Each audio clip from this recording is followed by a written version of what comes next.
Hello, my name is Jade, and today we will be discussing the evolution of Dyer. I very nearly forgot what this book is called. Great start. This is the second book in the Dyer trilogy. I have a video all about the first book. I'll link it down below. If you have not heard of this trilogy, then maybe check that one out first. I liked it. I liked this one more than I liked the first one, definitely. I'd give it like a 9 out of 10. I don't know, there's just something about the story that was preventing me from top tiering it. Just wasn't as blown away as I would be with like a 10 out of 10. But it was good. A lot of fun reading it. So I've ordered the first 2 books in the Jewel Confessions, and I thought they weren't going to get here for like another week or 2. I could have finished it in 3 days had I not had uni work, and those books weren't going to take so long to get here. I still read it in like a week though. That's still pretty quick for me, considering I read the first 2/3 of this book in 2 days. I'm loving this trilogy. Cover's pretty. I really like these covers. I like how macabre they are. I don't know if they suit the tone uber well because they're quite snarky and fun at times, and these just look really dark, but maybe that's because I didn't read them with the dust jackets on. They are cool. I do like them. I think as far as covers go, they're good, and they do fit the tone because they are creepy. This one's blue, so when I came to paint my nails and I did them like a grey dark blue look, they kind of match. I don't really know what else to talk about in the non-spoiler section.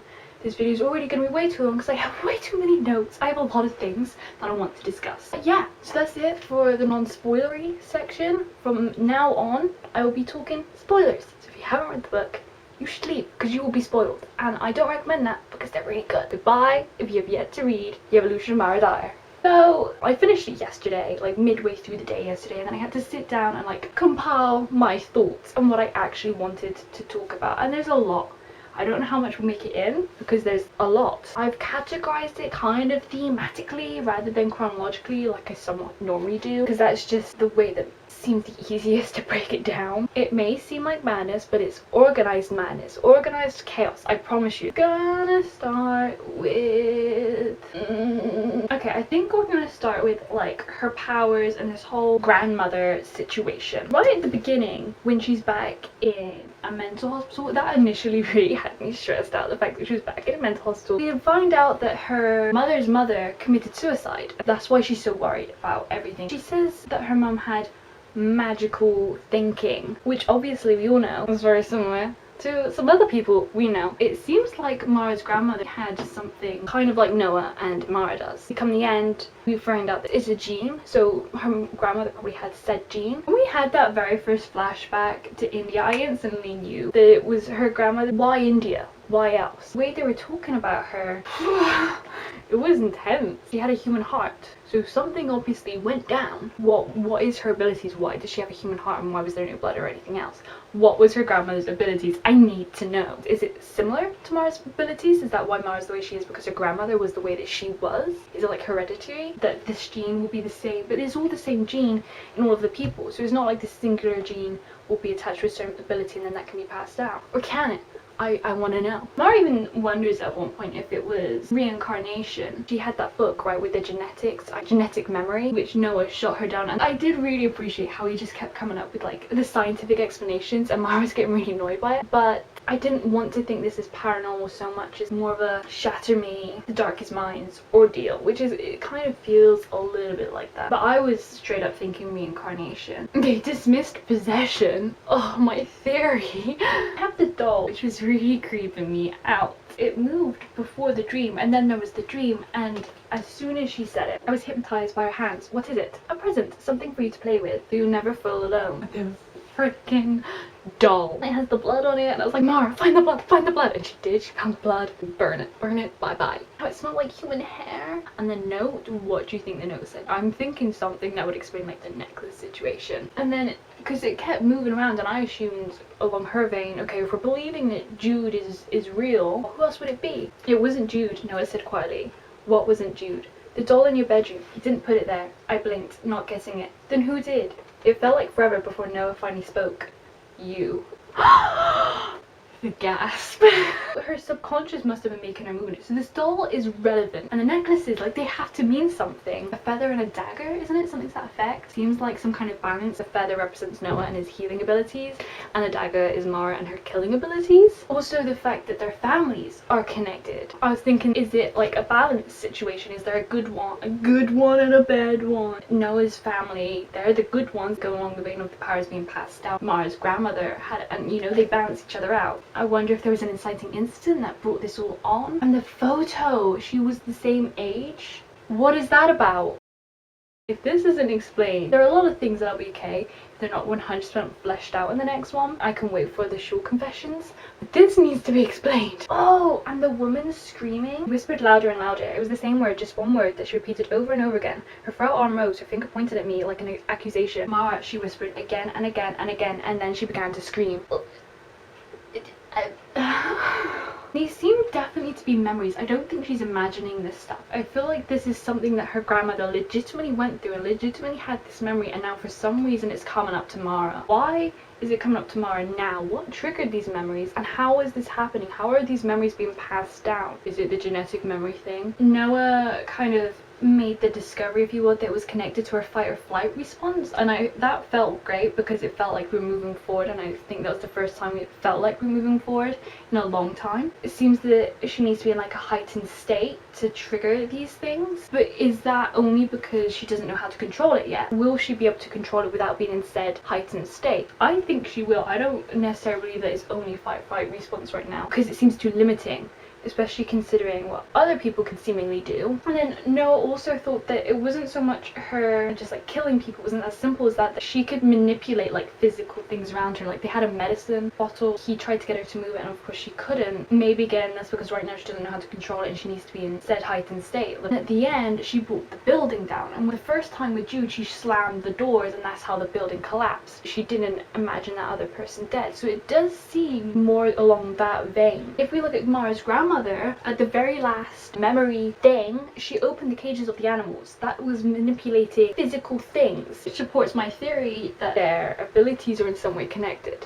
I mean, it does seem that death and destruction of some sort is always linked somehow, so I still think it's like this bad versus good ordeal with her and Noah. And then again, her name gets brought into these memories. This one really got me ticked. The line of it can't just be the fact that she passed the gene down. With the doll and her name being brought up before, and his mouth formed the shape of the word that would one day become my name. Mara. It seems like these thoughts that are happening in these dreams are her grandmother's thoughts, not Mara's. Does her grandmother know that this will one day become her name? Like, this is like going on the reincarnation route. It has to be a bigger link. There has to be more going on there. And if not, I'm gonna be really mad for all these false red herrings. The blonde woman who made the doll, is she related to the Shaws in some way? She was blonde and then Noah's mother was blonde, and it seems like a connection. Okay, let's talk about Noah and their relationship. The kissing thing. I was so invested, point where I was getting quite frustrated myself. And they kept having these like near kisses, and there were so many. When it finally happened, I'm gonna get into it in more detail. I was so just like worked up about it, and I just sat there and sat back for a second and thought, oh wow, I'm really invested into whether these two fictional characters do or don't kiss. Like, this can't be good. But I've always been like this. I get too invested into this stuff. Is it a little bit sad that I was as invested as I was? Probably. Am I sorry for it? No. And they were quite serious for a lot, especially in the beginning. It was getting me down a little bit because Noah was the light in the first book. He's the exact same in this one. Like I said, I found the beginning really difficult, and it wasn't until we saw Noah again and like had a full-on sit down with Noah that I felt okay. He relieves the tension so well because he's so chill, hides his emotions so well. Even if he's struggling, he doesn't show it, so it makes you feel like everything's okay. Have like one of these near kissing scenes, like when he had her pushed up against the door. I did feel like he was being a little bit coy with her. I think he wanted her to initiate things. He wanted her to take charge, and I mean, it makes sense because she's the one with the fear. I was wondering, why is she always asking him, why don't you just kiss him? I guess she's scared and she doesn't want to lose control. Felt very Juliet from the Shatter Me trilogy. I felt like we've been here before. And the scene where they were sitting on the floor and he like walked her through it in her mind, that was so much fun. I loved reading that. Their flirting is just so good. It's so good. Their banter is great, and then the way it translates into flirting is just, it's all so good. Love that scene. How much do we really know about Noah? We don't know a ton. He's still quite mysterious. But I think it's also because of the situation that they're in. We don't get to see the downtime, which is obviously there because Mara references to it once or twice. I don't know, I just want to know him better. But I guess we have the Shul confessions coming up, so that will probably solve my qualms. But I liked reading the diary section, if nothing else, because it felt like we're really getting to know him, and that was the first time we kind of had that, I think, in such startling clarity. We've heard bits like his mother. Her mother even asks Mara at one point, do you guys ever talk about what's going on with him? And I was like, yeah, Mara, do you? Because I don't think you do. I don't want to say that Mara's always like talking about herself, because what she's going through is tough, and it probably does take precedent, and they probably do talk about him. We just don't see it because it's probably in a less heightened context. What's going on? I want to know more about his powers too. I could let that one take a little bit longer because it's not as unclear as Mara. I worry about his home life, and we don't really talk about it very much. Stephanie's situation, which was really touching. I didn't know what to think of it when it came up in the first book. Did he date her and ruin everything? Because it didn't sound like him. Then he was doing it out of revenge, and that kind of did sound like him. The way Noah left it, I guess you should made me think that's not the whole truth. We're not hearing everything here. I think things would be so much easier for Mara and Noah and Jamie if he knew. Obviously he wouldn't hate Noah anymore, and I kind of feel bad for Noah. At the same time, does Noah care? He'd rather do the right thing, and it's not his thing to tell, and oh, he's so sweet. Stephanie herself said, you only see what Noah wants you to see. That really got me worried, because there's all these like references that nothing good can come of them being together. It will end in Noah's ruin. They were packed in the first book, and they were packed in this one as well. She couldn't imagine that after everything she's been through, the boy she loves would still be keeping secrets. She's wrong. Like, they make it so dramatic sounding, and I don't like it, and it puts me on edge. But it did make me wonder, what's he got hiding? He's so guarded, and I don't know how much I trust his guardedness. Then it looks like he's not gonna be around too much in the retribution of Mara Dyer, at least in the beginning. How long are we gonna have to wait? I don't want to wait that long. I don't think he's dead, by the way. We're gonna get into that, but no, he's, well, I mean, we have the Noah Shul confession, so he can't be dead. But even if that wasn't a thing, of all the people to kill off, it's too convenient, don't you think? No. I feel like come the end though, Mara knows him pretty well, like how she was reading his facial expression. Like when she said anyone else would see rage but I saw terror because he's so caged, she kind of started to learn the patterns. Of course we have the fake birthday scene, and we have the dress, which sounded beautiful. Of course it fits her. Of course it fits her perfectly. Noah can guesstimate sizing like that. The wind had untied my hair, and now it hung loose in dark waves over my bare shoulders. The wood beneath my feet was smooth, worn by air and water. I lifted the hem of the dress. I would die if I tripped, and wondered where I was going. At the end of the dock, small torches rose out of the ground, and their flames guided my way. I followed them down to the beach until finally I saw him. Like, what movie scene have I just walked into? Right as he's about to kiss her. Now is the appropriate time she decides to tell him that she read the diary thing. No, I don't think it is an appropriate time, Mara. I think you need to wait. Yes, she was like doing the right thing because she didn't want there to be any secrets between them. But now it roared back loudly in my ears. If I didn't tell now, I never could. Lies make us look like someone else, but with Noah, I had to be myself. Even Noah says, must we do this? He seemed much more British. In this one, his vocabulary seemed more English. And I don't know if I just didn't pay attention in the first book. Being English, when an English character comes up in a book, it doesn't register much. He has this big outburst. Obviously he was very frustrated and I didn't like that, but I felt like I got to know him a little bit better for him, so I'm glad that we had it. They keep thinking of Noah as broken. Is it romanticizing the idea of someone being somewhat depressed and self-harming? Maybe a little bit, but I feel like it comes up often in books, like these damaged guys, especially around romantic interest, similar to the manic pixie girl. These like depressed, dangerous, broody, broken guys and these manic pixie girls, and are they romanticizing things that we shouldn't be romanticizing? Is it potentially problematic? Probably. Gonna let it slide though. It makes sense for his character to be that way. They're both damaged. I guess you'd hope that the audience reading this would be old enough to know better. He wasn't afraid of me, not just because he believes I couldn't hurt him, but because even if I did, he would welcome the pain. Noah's still chasing oblivion, and in me he found it. You want me to hurt you. My voice was barely above a whisper. I could kill you, the words were etched within steel. And a step, his eyes challenging mine. Try. That seemed well founded. And then when she does kiss him, which finally admits that something changed in her. He felt it. She asked him multiple times, did it hurt you? And his response was, I'm still here, meaning you didn't kill me, also not saying no, you didn't hurt me. So that leads me to believe that she did hurt him, which would be fine, and like he can probably take it, he's a big boy. But A, pushes that theory of like him wanting the pain, but also what's changing in her and why is this happening? Again, is it rather than fight flight, like it's a heightened state again, she's losing control, and that seems to be when this happens. So that's my theory, but I'm very aware that it could be something else. I want it confirmed, I want that ironed out. Why does she change when they kiss, and will this happen forever? He always said that he loved her twice, and it just went, no one acknowledged it. He hinted at it in the beginning, and I remember at the time being like, are we just moving past that? I didn't think you had to make the choice you said you made then, but if I did have to choose between someone I loved and a stranger, I would choose the one I love, being Mara. He says again in this whole birthday scenario, you can't hurt me the way you think you can, but even if you could, I would rather die with the taste of you on my tongue than live and never touch you again. I'm in love with you, Mara. I love you no matter what you do. And then her response is, we're only 17.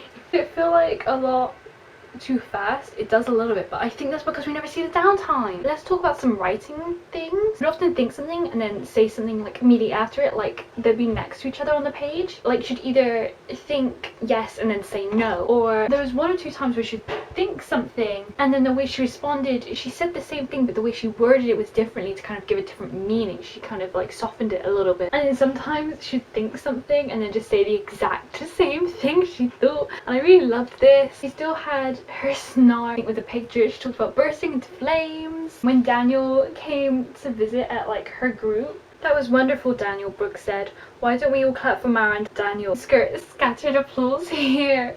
I really loved her snarky writing. It was there in the first one, but I think it really shone through in this one. There were one or two things kind of like the first one that were a little bit cliche, and that was a little bit like like her smile often didn't meet her eyes. It's on the spiral of like, can you tell when your own smile meets your eyes? Like when someone's smile doesn't meet their eyes, can you tell every single time? Is it like as consistent as the way she's describing it being? I think also the fact that she said it so many times, so many smiles didn't meet eyes, like her smiles, Noah's smiles, just smiles all around. I think if she hadn't said it as much, I wouldn't have noticed it. It irked me just a smidgen. There were also 2 breaths that Mara let out that she didn't know she was holding.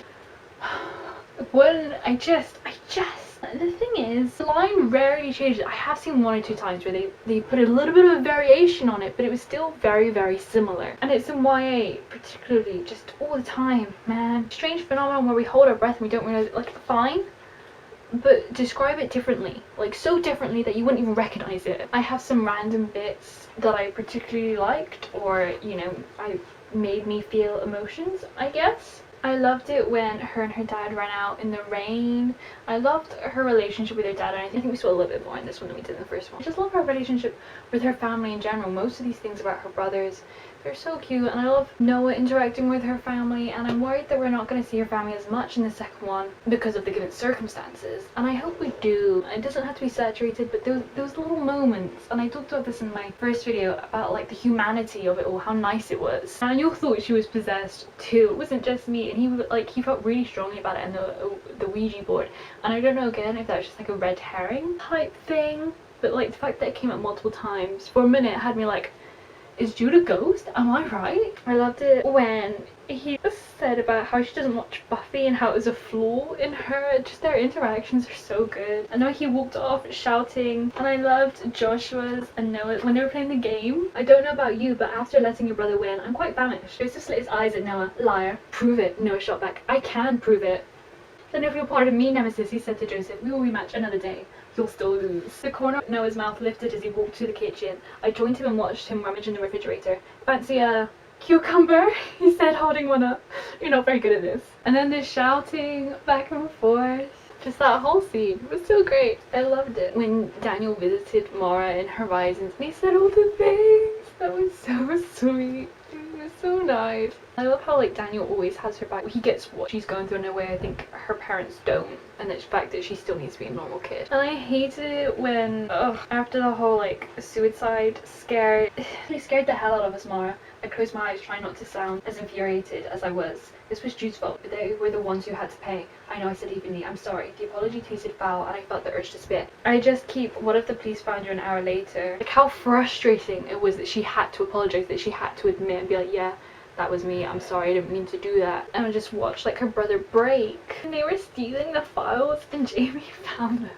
Well, what do we have here? I nearly jumped out my skin. So did I. Like, we come so far to turn back now. If he doesn't know a show, he said in a low voice and making nose accent. Seducer of virgins, fresh from making beautiful music with his beautiful conquest in the music studio. Metaphor, he stage whispered. Which is fine, free country, but unless you're about to engage in some executive security roleplay, Jamie, or oh my god, psychologist patient roleplay, please tell me that is not what you're about to do, or I will throw up both your faces simultaneously.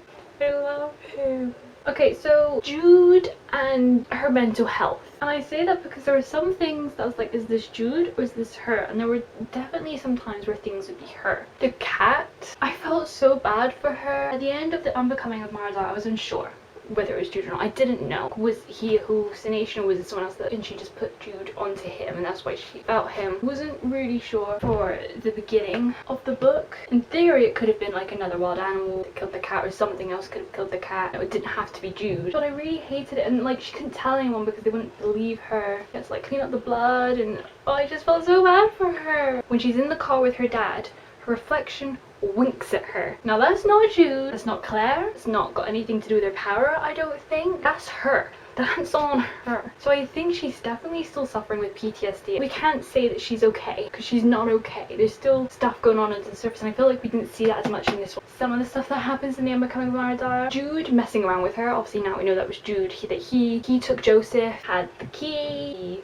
actually showed up to the restaurant and the school he was there, which that's so creepy. That was honestly one of the scariest things I think that happened. Ugh. But Clara popping up, you kids have fun, that's on Mara. There were some other things like when the stuff flipped, it was on the wrong side of the hallway, like Jude can't move a door. We didn't get so many clues of them in here, but we had some. The winking thing was a big one. There are other things where they could be explained away by Jude or they could be explained away by the genetic thing. The doll, that I'm pretty sure is down to her grandmother. There's something going on.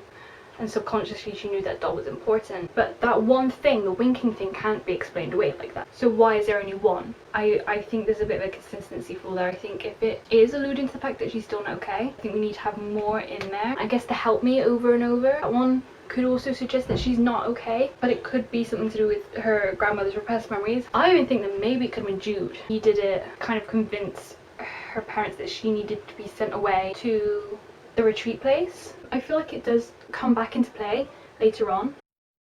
The fact that she looked different, she was changing somehow, and the way it was talked about made it sound like something was taken over her, almost as if like her ability was, which it might be. It could be like a side effect of her powers, or it could be that she's still going through PTSD and Jude and all this other crap at the same time. It's a lot of trauma to have within a short period of time. He nearly crashes into them. That really scared me because no one would have known, no one would have believed her, and just the fact that like, he can do whatever he wants when he wants, it seemed. It's all well and good, you know, hiring someone to watch her house, but like whenever she leaves the house she's unprotected. Time was supposed to heal all wounds, but how could it when Jude kept picking the scab? Such a great quote. And I think that like emphasizes my point of she's under a lot right now. Lots of these things can be explained by her mental health, and I think they should be because she's gone through a lot, so she probably would be suffering. Oh my god, the pictures of her when she was sleeping, just like, this book was creepier, I found, than The Unbecoming of Mara Dyer, especially just with all this Jude stuff. And if you think about the possibility that Jude isn't there, like who else is doing this? Like this is physical stuff now,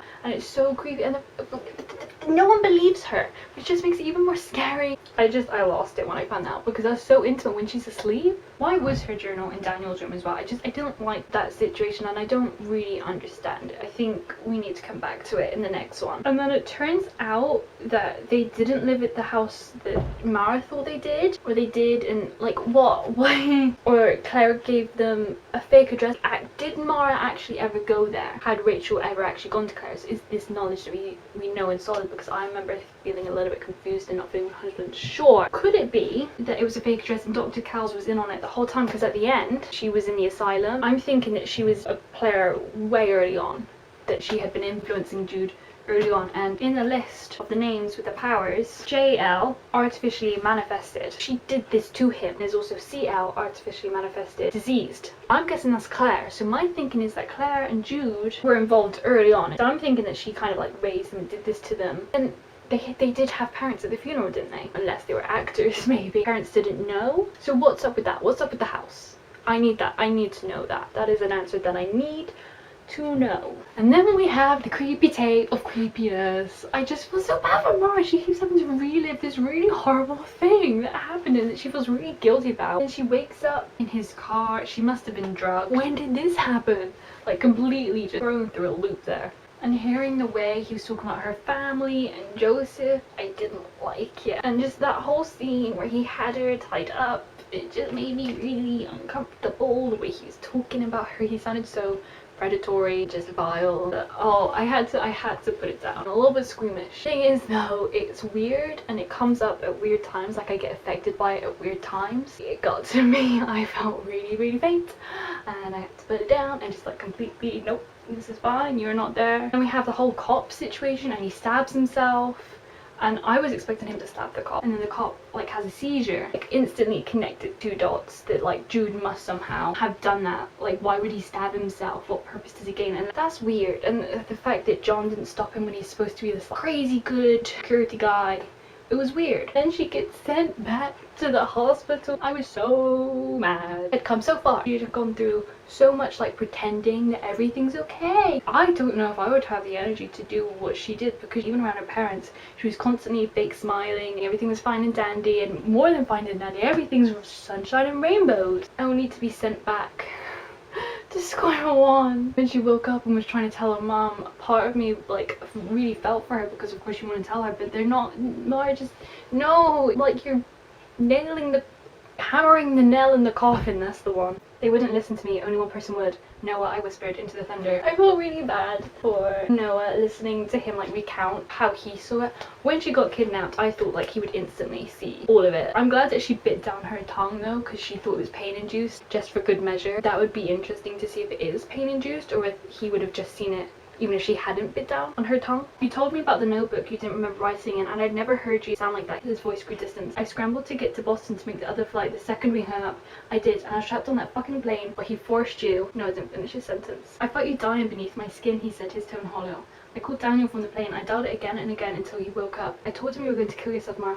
I didn't know how else to explain. Oh, he blames himself because he wasn't there and he said he'd always be there, which obviously is not his fault. I love how solid she was with him though, and how she like roughly took him and was like, no, you didn't do this. Just you're quickly becoming one of my favorite like OTPs. What do we want to know about Jude? Maybe the crows. It'd be nice to have that confirmed, but I think we have enough evidence to figure that out for ourselves and just assume that is Jude. I think that's all I have for Jude. The rest of it, I think it'd be easier to talk about the whole end together. Finally, we have the whole Dr. Kel's Horizon just situation. So I've said it a couple times, but I don't know if you call it. In the beginning I was stressed. I was really like unhealthily stressed. Just the fact that no one believed her, and the fact that she could be sent away. I wanted her and Noah to be okay. I wasn't sure if they were yet. It was intense.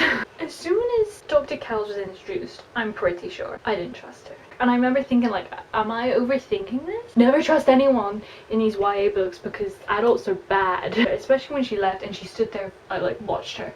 And that's when I knew she was going to be a bigger player in this. And boy oh boy, was she. Didn't quite predict her to be quite as big of a player as it turns out she is. Jamie was back. I was so excited when Jamie came back. I assumed he was gone. He was not relevant enough.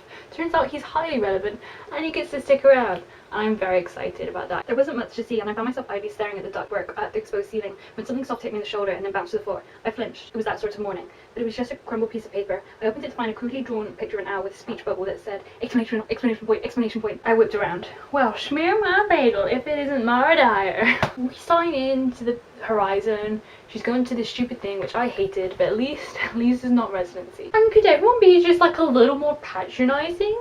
Please, because I don't think you're patronizing enough. Like, she's 17. Okie dokie then. I had to stay there I legitimately think I'd come out of it more messed up than I was when I went in. It's a petty criminal in a maximum security prison and he'll come out knowing how to rape and pillage. And Phoebe, I hated her. I hated her so much. Whenever she was in a scene, instantly I felt uncomfortable. She stressed me out. So she has this creepy picture, right, with her eyes scratched out, and she's thinking that Jude did it and it's some kind of threat, and we're all flipping out. As I left the dining room though, fingers tight around my wrists and pulled me into a niche. My eyes followed them up to Phoebe's face. I glanced behind me. We're out of view.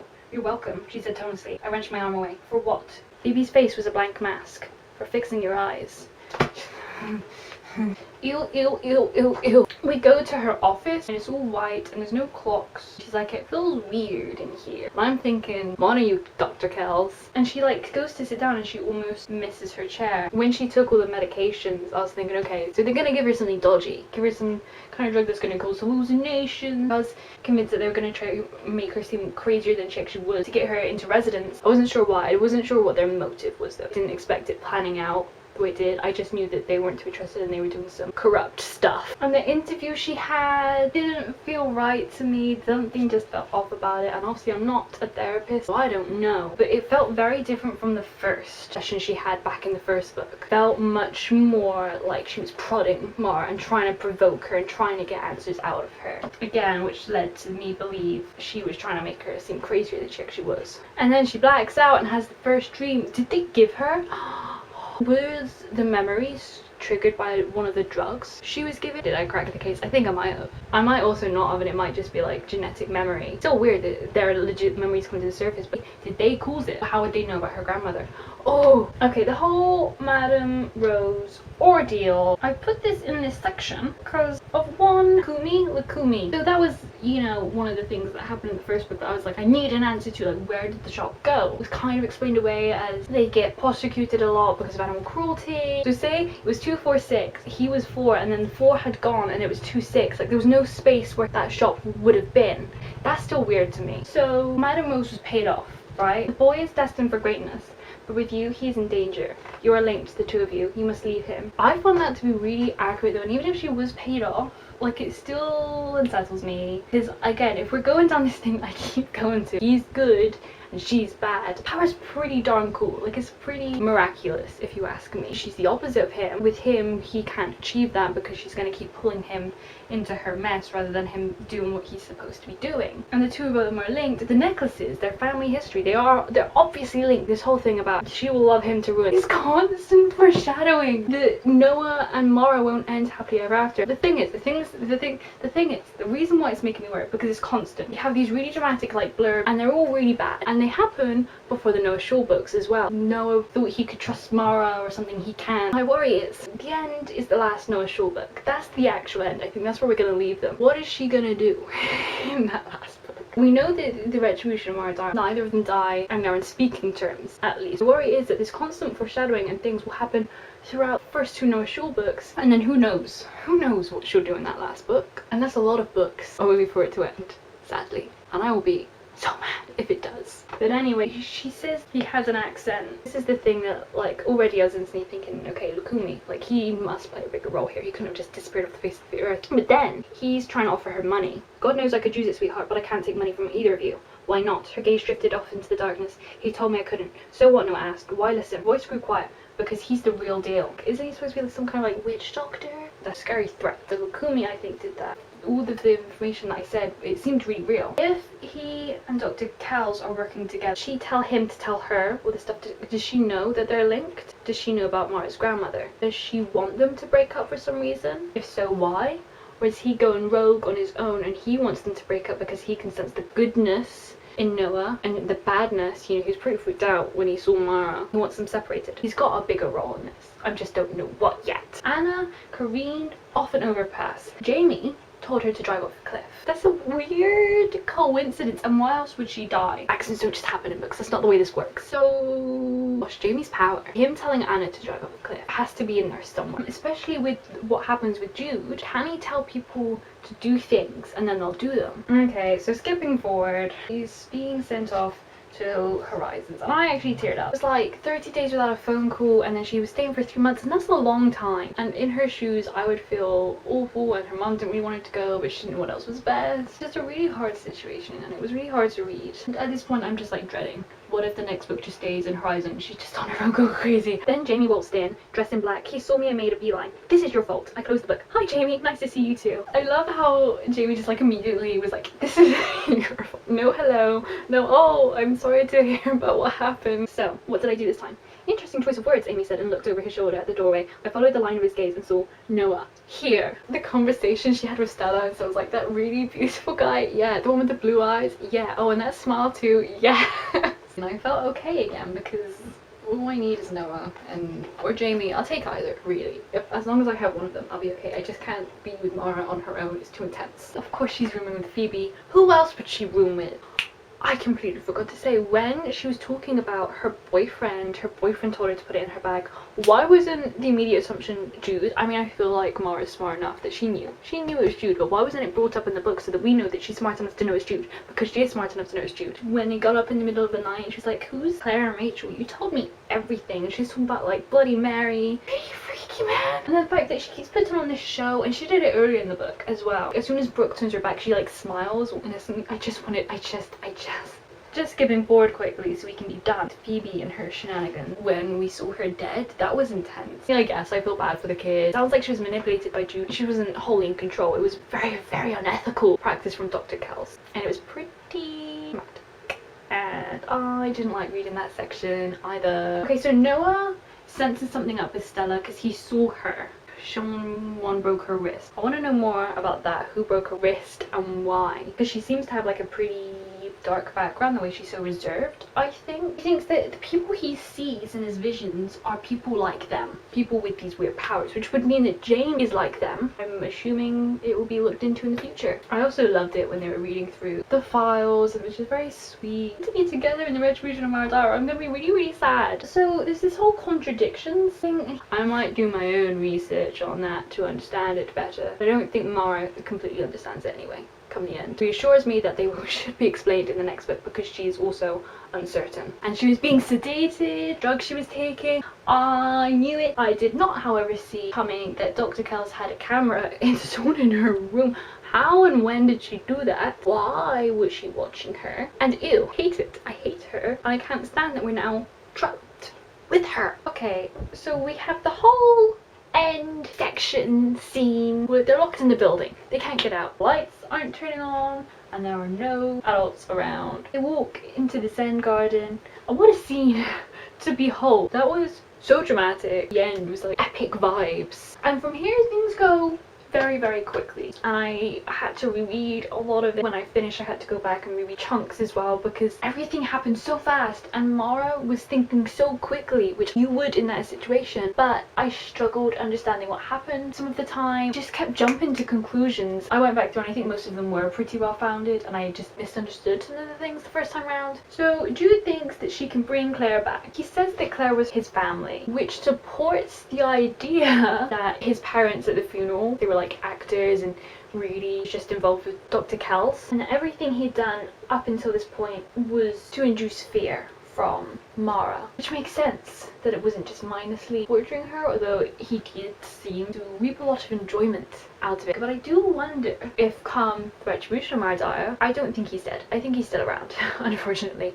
If he's gonna be on our side though. Dr. Kells did this to him and Claire, and then Claire died because of it. In a way they could maybe angle that onto Dr. Kells rather than Mara, and he could maybe come to his senses a little bit. I don't know if we'll fully forgive him because obviously what he did to Mara was not okay. There's no forgiving that. But I do wonder if he wasn't as involved in this as we think, and if he was put up to a lot of it. Stella can read minds. That's cool. That will be useful to have on our side. I like that. I'm wondering why Cal set up this little experiment in the first place. I'm guessing it's just to push Mara to see what she can do. She doesn't care if the other people die, it seemed. But some of them have powers. You think she'd want to keep the ones with powers around to experiment on them further? Doesn't make a lot of sense to me. I wonder if he knew he had powers. Jamie, I think Stella, she knew because you can't ignore that But Jamie, did he know? And how long did he know? I'm very much looking forward to getting to the bottom of that. He's threatening all the different people, and Noah's like trying to tell her, no, it's not you, it's him. He wanted Noah to take her place, but it wasn't working. Noah didn't move.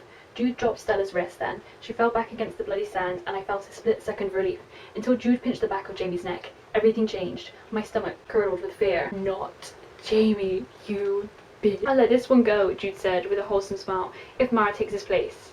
I let out the breath I didn't realise I'd been holding. Why? Why? Why? Why?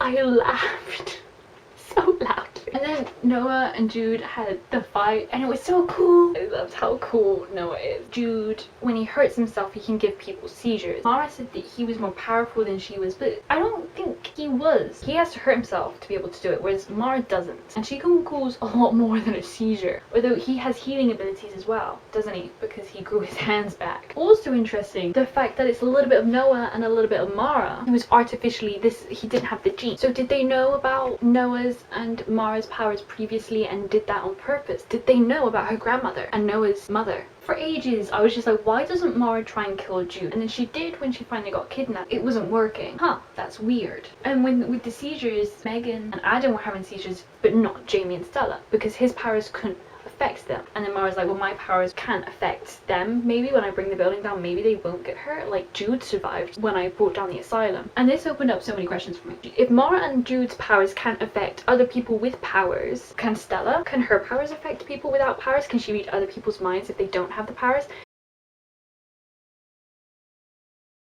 Can Jamie's powers affect people who don't have powers? Noah's can. He can heal people who aren't like them. I can't get past this fact. I need this looked into more. I loved it when he kissed her scars. I completely forgot about that. That was so cute. Jamie and gang, they get out. Okay, they're good. Dude has the thing to her throat. He's like threatening to kill her.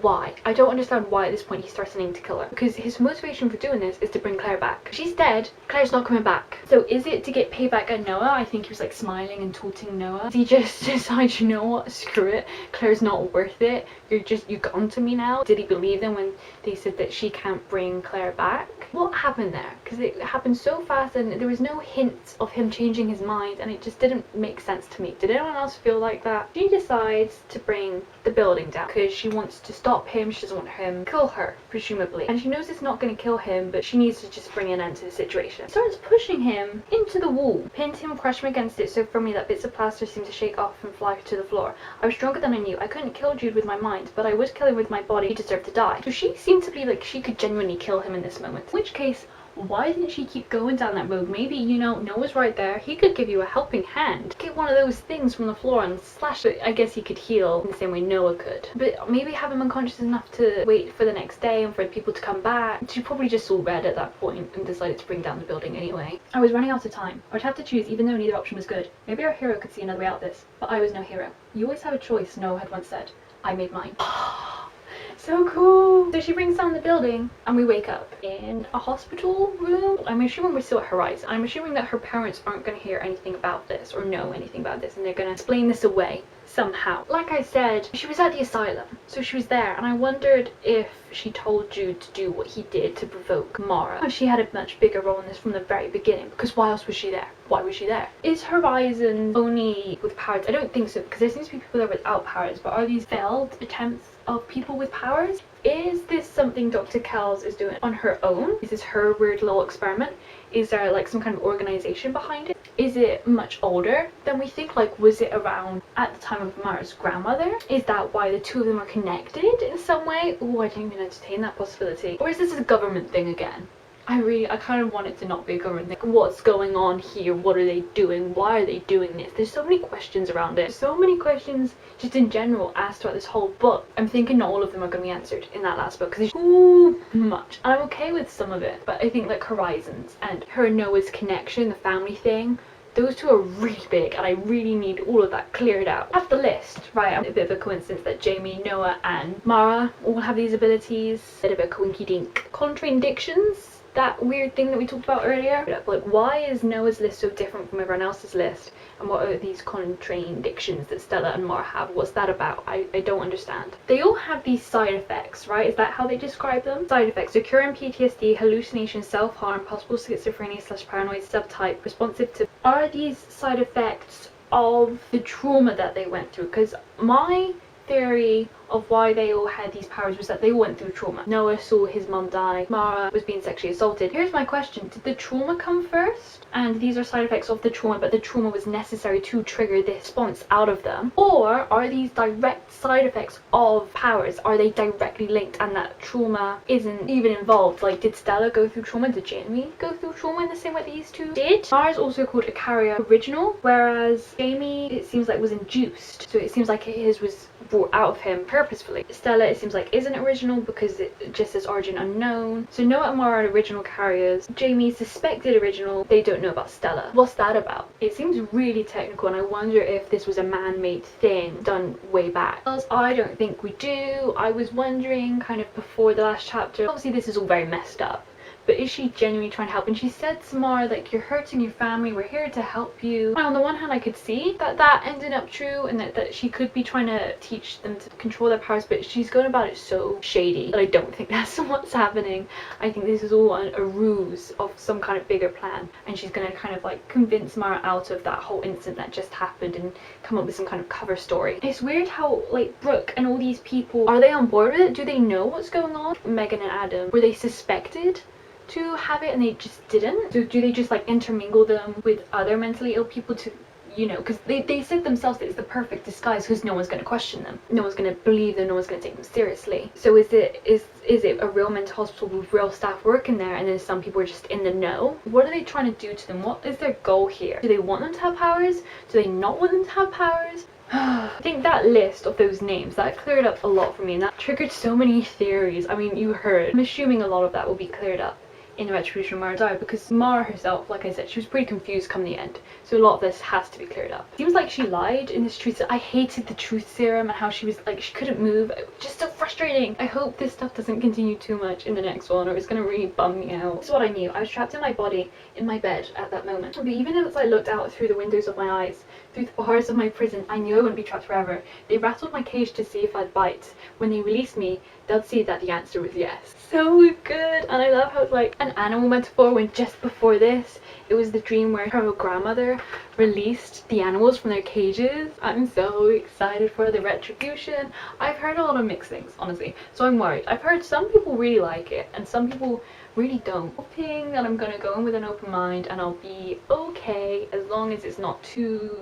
much of the stuff that frustrated me in here, that kind of made me anxious and stressed. But I really like this one in spite of all that. I don't think that has too much to do with the way that I would score this, the way that I'd rate it. I think, like I said, that it just didn't have like the really big wow factor that I wanted, but it was really close. Solid 9 out of 10. I don't think there is anything else, but I'm just gonna leave you anyway because it's been too long.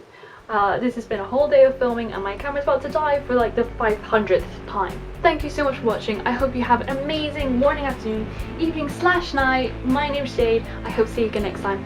Goodbye! The wind had I couldn't do kidding. I need to calm down. This is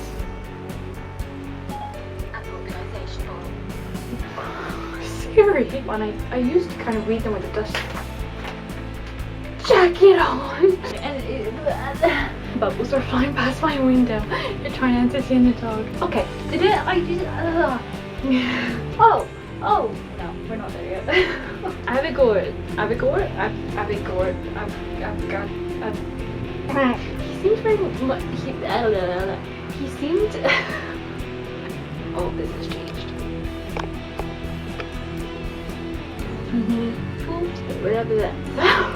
What is wrong with me?